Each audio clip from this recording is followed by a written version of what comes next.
Whether you're a parent or not, I think we can all agree one of the most precious sounds on earth is a child saying their first words. My 6-year-old comes in about 6:15 every morning and tells me that he loves me, and even though it's early, it's one of the highlights of my day.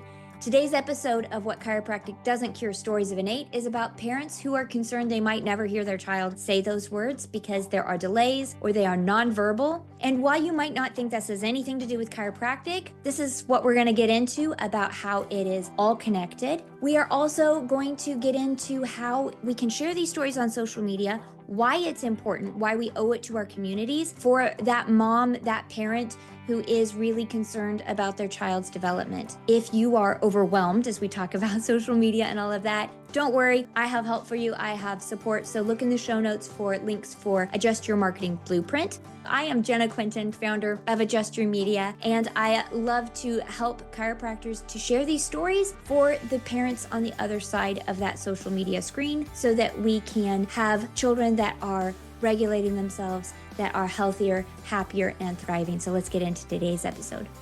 Today on What Chiropractic Doesn't Cure Stories of Innate is Dr. Steph Libs. She is a mom. She's a chiropractor in San Diego. She's also a lactation consultant, an education addict, and a self-proclaimed chiro nerd. So welcome, Dr. Steph.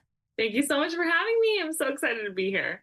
Yeah, well, I'm excited because you have so much knowledge and you love to share it. I love your Instagram. We're going to link that so everybody can see all of that fun stuff. But today I wanted to ask, what is a story of somebody whose life was just really improved with chiropractic care? Well, lately I've actually had a handful of boys around age 2 to 3 all come in with speech delay or losing their speech or just nonverbal for the majority of their life. And these are kind of those cases that kind of scare me a little bit because, you expect your child to grow and develop and thrive. And, you expect by the time they're 2, they are talking and telling you, mommy, I love you, and just on the trajectory like any other normal kiddo. So I had this one little boy come in, and in California, we have very strict vaccine laws for school entry. And this family, both mom and dad work, and they didn't really want to vaccinate, but they felt like they had to. And so they decided to start vaccinating on an alternative schedule and just do what was required for school. So they did that, and shortly after one of the big rounds of shots, he stopped talking. And they were struggling with that. They've been in speech therapy, occupational therapy, physical therapy. They've done, all the therapies. And I took care of them through her pregnancy and when she initially had the baby. And then life got busy and they stopped coming in for a while. And in the meantime, all of this happened. And so it just kind of clicked in her one day, like, let me go take him to get adjusted. I kind of forgot. I think maybe we sent an email and it like reminded her to come in or something. So she came in and, he's just the cutest little boy with like these big, huge blue eyes and big personality, and really didn't want to be adjusted. Didn't really want me to touch him. It's that age where kids are like, don't touch me. What are you doing? Yeah. But we got through it, got through that first adjustment, did as much as I could. And mom texted me later that he started babbling. And everything went from a grunt to and so to us, it was like, that is a huge win. That's a huge win of like starting to create some language. Next week, the next visit went from the babbling to like half of a word. So for apple, he would say, app. And then each visit, the next visit after that, full words. The next visit after that, 2 words together, then sentences together. And from then, this one mom has referred me a ton of other families with little boys going through the exact same thing. Some girls too, actually, but it's for some reason, it's mostly boys that are affected by this. And it's the same story over and over again of like these boys or girls losing their speech, delayed, something happens, maybe a toxic event or getting sick or something, and they lose their speech and they come to us as a last resort because they've tried all the other therapies that are meant for speech and nothing works. Then they come in and it's like their brain gets unlocked and turns on and they can start speaking again. And to me, it's one of those things that like I have to remind myself how amazing these stories are and how powerful that is and how, what is it worth to hear your child tell you that they love you? Yeah, Like, what is that exactly. worth? Yeah, like a child not saying that, not saying any words, and then can say, Mommy, I love you. Mommy, I played at school today. Mommy, I was with my friends today. Like that is such a huge thing. And, like I said, sometimes these cases scare me because I'm like, I don't know if I can help this kid. I don't know if Right. their speech delay or their speech challenge is coming from interference in the nervous system or from something else. If it's interference in the nervous system, I can help with that, right? But I don't know what the outcome is going to be. But it's been a pattern now of like kid after kid after kid comes in and they get adjusted and their brain just turns back on. Yes. And I love that you have that neurological aspect of, yeah, their brain being unlocked, their brain turning on. It is something that I don't think we necessarily realize how much speech we think it's just automatic. Babies Right. just learn to start talking and things. But I lived in France and was at the university to learn to speak French. And one of the classes that everybody hated, but me, maybe, was the anatomy class Yeah. where Madame Consolère Delage taught us where you put your tongue to say different sounds, where you put your lips to say different sounds. And it was such a science of having to really think about it until it just your brain took over and Yeah. was able to do that. And all of the things where, the science of, she said, anglophones, you're going to have trouble. Your tongue, your nerves, all of it has been trained to do this. Yeah. And so, Anglophones, you're going to have to do this. Spanish speakers, you will have trouble with this. My Chinese students, you're going to have trouble with this. And I had never thought about everything that goes into speech. Yeah. And even, it's not even automatic. You take that class and okay, this is a nasal vowel. Content is two nasal vowels. You know this, Mm. and you still have to get your brain on board. You still have to get Totally. your muscles and your nerves on board. Yes. That is so interesting because I forget what I was reading or watching the other day, something that talked about when babies cry, those early language sounds and babbles and stuff, they actually do it in their language, like with an accent of their language, which Believe is it. so cool. So Yes. like French babies are going to sound different than American babies and, Yes. Australian babies and Chinese babies. It's so interesting. And language is one of those things that's like, it starts in the womb. It starts so early on, and we have all these neurological reflexes that all come together to really drive language and speech development and hearing, and it all goes together. If we get off on that trajectory somewhere along the way, it's going to delay the ability to communicate. Yes. So chiropractic is such an important piece of that, I think, because I mean we see it in our practices all the time, like these miracles happen. Yeah. So tell me, I think that so many of my friends, so many parents have this growing awareness of tongue and lip ties and needing Yeah. to have those revised. Why might a pediatric dentist refer to a chiropractor? How is lactation and tongue ties and all of that connected to chiropractic? I think people don't Yeah. understand that connection. Totally. Okay. So, well, let me start with a little bit of my story of why I got into lactation Yes. because I was already, had this family practice of seeing lots of babies and pregnant moms, and that was really my forte. And I was starting to take some more breastfeeding specific courses and going down that road and had my own breastfeeding struggles with my kids. And my first, especially, had a lot of trouble with, and a birth that didn't go to plan, and kind of everything went awry, but we figured it out through lots of support. So I was seeing this family in my office. This mom was pregnant with her second. We had kind of become friends, and she had her second baby. She was getting adjusted to her whole pregnancy and like just wanted to come in for prevention and like wanting a better second birth, which all happened. And it was like great. She credited chiropractic for a great labor, Then she had her baby, brought the baby in within the first week or so of life. And we were working on baby and everything was great. Like breastfeeding was going fine and everything looked good. So 5 months passes and she calls me, and I had been seeing the baby weekly this whole time. And she said, Steph, I am in so much pain breastfeeding. I want to quit. And I was like, what Yeah. happened? She was like, my nipples are cracked and bleeding. It is so painful. I don't know what to do. And by this time, I had taken a few more courses on lip and tongue tie. And I was like, okay, come in. Let me check a few things. So she came in and I looked inside baby's mouth, which I hadn't been doing for the previous 5 months because breastfeeding was fine. Mm-hmm. I looked inside her mouth and she had a very obvious lip and tongue tie. And I was like, shoot, like I didn't check. You symptomatically were telling me that everything was fine, right? Mm-hmm. So I sent her to the dentist that I like working with, and she got a release done, and then everything was fine. She went on to breastfeed for many, many, many more months after that. But it kind of sparked my interest to go down that road of learning more about lactation, because I realized that even though I was a pediatric pregnancy chiropractor and had as much training as I didn't have as much breastfeeding specific training.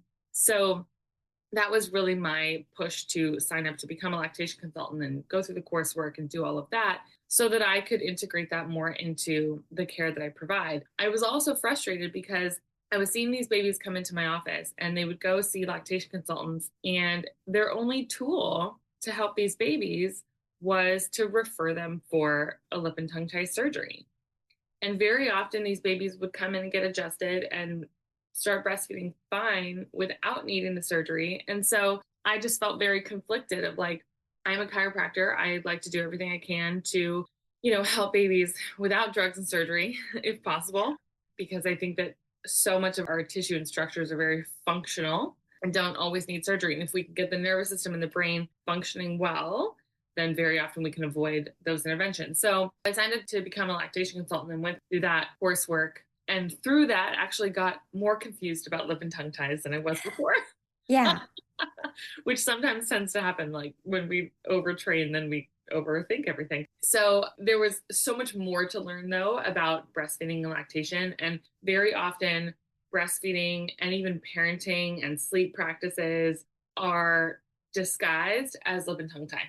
So things that we expect babies to do or lactation consultants expect babies to do is just not realistic very often. And very often other lactation consultants, their tool for helping someone is to send them out for surgery. And Okay. I am not down with that. That Mm-hmm. doesn't work for me. So I really like teaching moms really good latch skills, right? Letting them get a really good, deep, functional latch for baby will get them 90% of the way there. And then if a tongue tie release is still needed, then okay, it's still needed. But we all have that tissue. That tissue, it serves a purpose, it serves a function. And yeah, maybe it didn't form properly in some babies, but we do need that tissue to anchor our tongue and our tissues of our mouth somewhere. I also like changing the language about it from a chiropractor actually sent this to me, changing it from tethered tissue or tied to restricted. Because we all have that tissue. Is it restricted or not? Yeah. Is it functional or not? So I like changing that language around a little bit. That makes it, for me, a little more clear of like, does this baby actually need to go and see this dentist and get some work done or not? And very often we will see babies for a series of visits first before they go in for that release. And we will know within about 4 to 8 visits if that baby truly needs a tie release or not. That's awesome. I think that we tend to categorize or compartmentalize different things of like, well, this is their tongue. But then Yeah. when you realize like upper cervical, all of the nerves and tissues and everything that are all working together, Right. where, like you said, is this really restricted or is this something that is a upper cervical issue, something that a chiropractor is going to identify? Right, exactly. And so that brings up such a good point, because we forget that like even the birth process is going to have such a profound effect on breastfeeding. So the compressive forces in labor is a lot for the cranium and the upper neck to withstand. And we know that most babies, 95 or more percent of babies, are born with some sort of strain to the cranium or the upper neck. And the important thing there is so many of the nerves that pass through the cranium, pass through the upper cervical spine, are going to control the tongue and the muscles of the face. And so if any of that is altered, which we know in 95% or more of babies, it is altered, then we're not going to get proper function there. So is that going to be disguised as a tie? Is a lactation consultant going to look at that who doesn't necessarily understand the physiology of labor or of the cranium and the nervous system? Are they going to look at that and say, well, this tongue is restricted, so you need to go and get a release done? And very often what I see is those babies go get releases done and it doesn't make a difference at all. Yeah. That mom still has breastfeeding struggles and it's still very difficult. And then on top of that, birth interventions that highly, highly affect breastfeeding, even something as simple as an IV, is going to inflate mom and inflate baby. And then baby all of a sudden loses so much weight on that first day of life. And they, have trouble latching, and then they have to supplement with formula, and then that alters mom's supply and leads them down that cascade. Pitocin can alter baby's suck reflex. So it's Wow. literally harder for them to suck at the breast. Is that going to get misdiagnosed as a tongue tie? If someone sees, oh, this baby doesn't have a great suck, well, maybe it's just from that Pitocin, which takes a couple weeks to wear off. Sure. Or an epidural that alters baby's neurological ability to get to the breast. It delays their activity to get to the breast and latch on and use their body, because it's a whole body activity to get latched on and feed. It's a Yeah. whole body event that needs to happen. And an epidural is going to slow that down a little bit, but it clears by 6 weeks. So these are the things that, like, if moms knew that, if breastfeeding professionals knew that and knew how to help moms navigate that, we would have a whole different relationship as a culture with breastfeeding.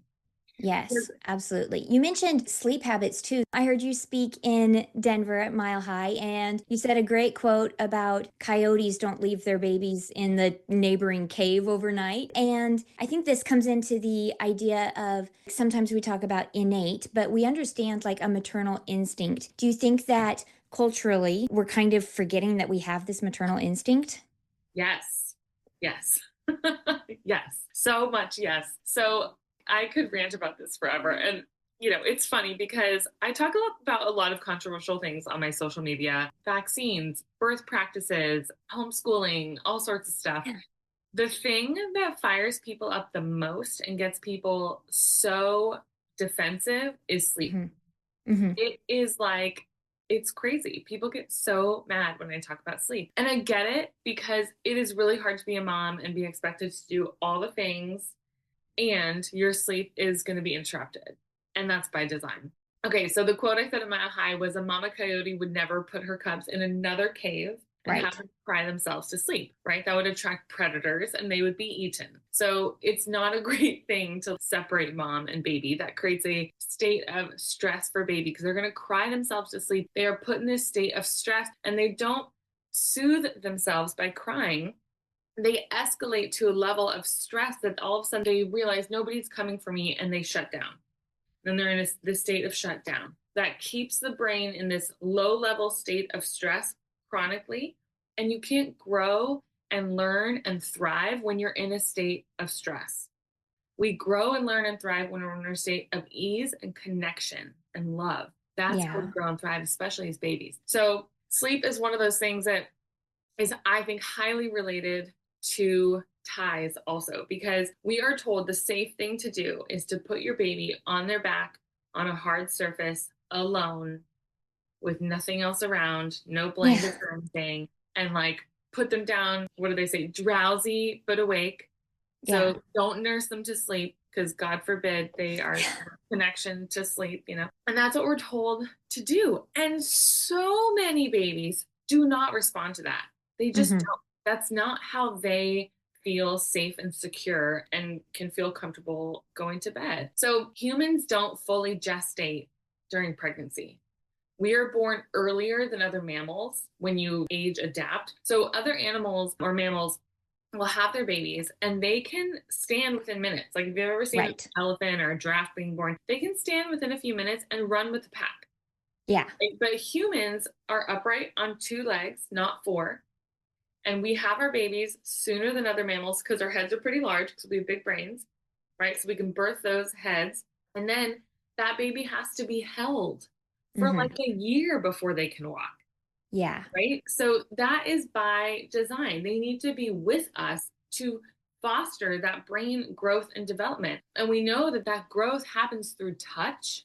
We have so much neurological receptors through touch. And so being with an adult who can co-regulate your immune system, our brains mirror each other. So when mom's in a state of ease, baby will be in a state of ease. And we know when you put mom and baby together, they're more likely to be in a state of ease rather than Yeah. separating, right? Separating is going to increase that cortisol for both mom and baby. So with sleep, moms actually, our brains change when you have a baby, and we are designed to sleep lighter. So even if your Yeah. baby sleeps through the night, you probably won't.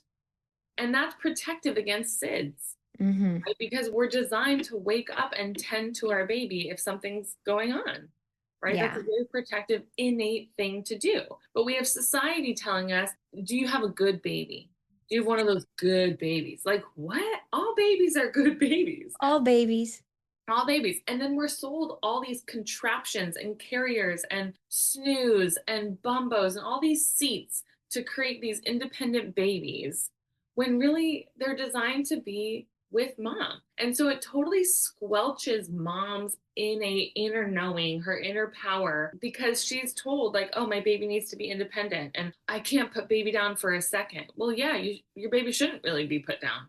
Like they should Yeah. be with you. That's Yeah. pretty normal. Get a carrier, wear them all day.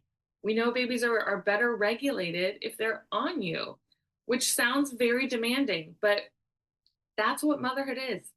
Yeah. That's kind of the point, right? Which I have Yeah. one whole nother rant about how we shouldn't have to go back to work so early, but that's another thing. No, but it is so true. I think about my journey in motherhood. I was 23 with my firstborn and Yeah. so anxious to do everything Uh-huh. right. But thank goodness we didn't have 2 cents to rub together. So I didn't have all of the contraptions. It was just me and a long scarf that, Yeah. I took a class to learn how to do. And even that, it was like, oh boy, this is a really expensive piece of fabric. Right. But just that experience of growing from being so anxious with him, like I've got to have a timer so Mhm. that I don't, I'm not always nursing him. And then my fourth baby, where I was like, number one, I'm too old for this. I was like, yeah, we're both going to fall asleep nursing. Right. Where it was like, I don't Right. even care what anybody might say right now. We're both just going to snuggle up here and fall asleep. And just that journey of, yeah, trusting myself as a mom Yeah. better. Right. Even the difference in, like you said, babies regulating. My firstborn, we were both a little bit more high strung. And, Yes. that last baby, we were both fat and happy. Right. Right. So It, demanding, but when we step into that power of relaxing into our maternal instincts, right. like still don't need a bunch of gadgets. Yeah, like Right. if you're cooking and wearing them, put them on your back, Right. you Right. know? Exactly. Exactly. Yeah. Yeah. And I think we're told that like babies need to be independent and learn how to self-soothe and separate. And it's like, I don't think most people on this planet actually believe that. Like, Mm, I think most people at a deep soul level know that their baby does better with them, mm, or the partner or, an adult. And if we can just remind moms of that, I think it makes a really big difference. And going back to like sleep practices and how it relates to breastfeeding also is, we're told babies have to sleep on their back alone, swaddled, and if we swaddle a baby, that's going to keep them nice and tight and cozy and they might sleep longer, which sounds great, but then they're going to wake up ravenous and so hungry and like just escalate those hunger cues. Whereas if they were unswaddled, they might wiggle a little bit and might wake up and then mom just rolls over and puts a boob in their mouth and like it's so much easier. Right. And then babies are put on their back. And when we sleep on our back, we're more likely to mouth breathe and have our mouth open. And everybody's talking about mouth breathing right now and how yeah. it's a sign of tongue tie. And it's like, is it, or are these just really crappy sleep practices that we're told we have to do from day one, which then also flattens baby's head, which is going to alter their brain growth and development. They're going to mouth breathe, which they're more likely to get sick and not have proper palate and facial development because of the tongue not giving pressure to the roof of the mouth. So there's so much stuff that goes into it. And so when moms come into my practice, and they say, I think that we have to go get a tongue tie release done. I ask them all these questions. How was the birth? What are you Mm, doing for sleep? Do you wear the baby? Does the baby go into any sort of contraptions? Like, let's find out all of that first. Let's tick all of those boxes. Let's help you get some really good latch skills. And then is that tongue tie really the problem? Is that hmm. really restricted? Is that really what it is? Like, very Yeah. often, that's the last thing we're worried about. Let's get all these other things going right first. And then if you still need the release done, okay, fine.